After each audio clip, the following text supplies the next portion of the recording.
ओ की होया भाई? कुछ नहीं सर जी, बस माँ की याद आ रही है।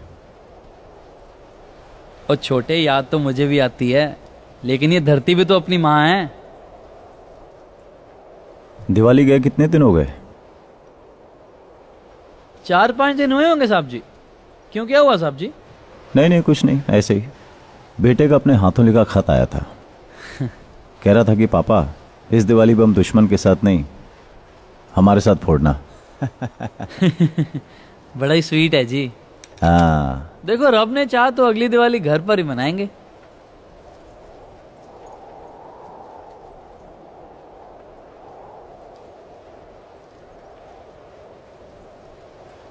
कश्मीर में 1.5 महीने के लिए ऑपरेशन पर गया था। लौट कर आया तो मालूम पड़ा कि मेरे बेबे मर चुकी थी। तब से मैं इसी माँ की सेवा कर रहा हूं। तेरी तो फिर भी 2 माएं हैं। रो मत, खुश रह। तू फौजी है और फौजी कभी रोता नहीं है। बस यही सोच, इसी सोच की वजह से लोग हमें इंसान नहीं पत्थर समझते हैं। फौजी के दिल थोड़ी होता है। कौन कहता है? कुछ चीज है जो धड़कती। कोई किसी कॉलेज में जाके चिल्ला चिल्ला के माइक पे कहता है कि इंडियन आर्मी रेपिस्ट है, और हजारों की तादाद में लोग उसका समर्थन करते हैं।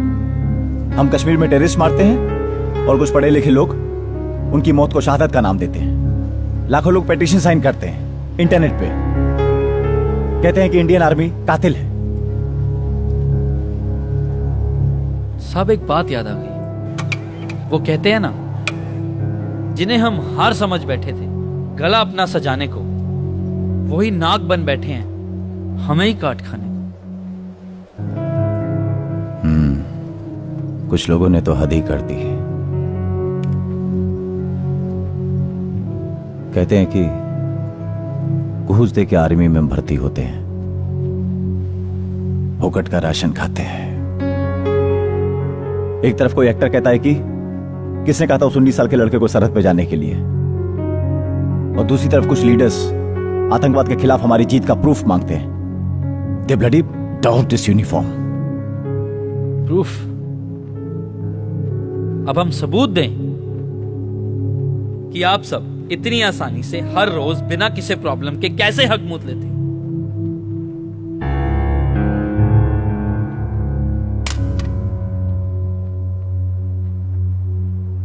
किसके लिए हम यहाँ खड़े हैं?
इसका मतलब हमारी खबर पक्की थी।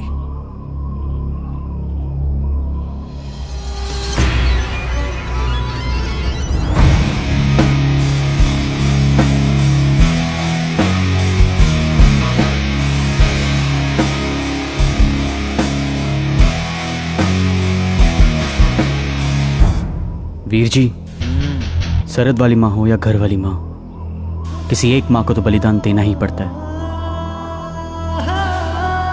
एक काम करो, तलाशी लो।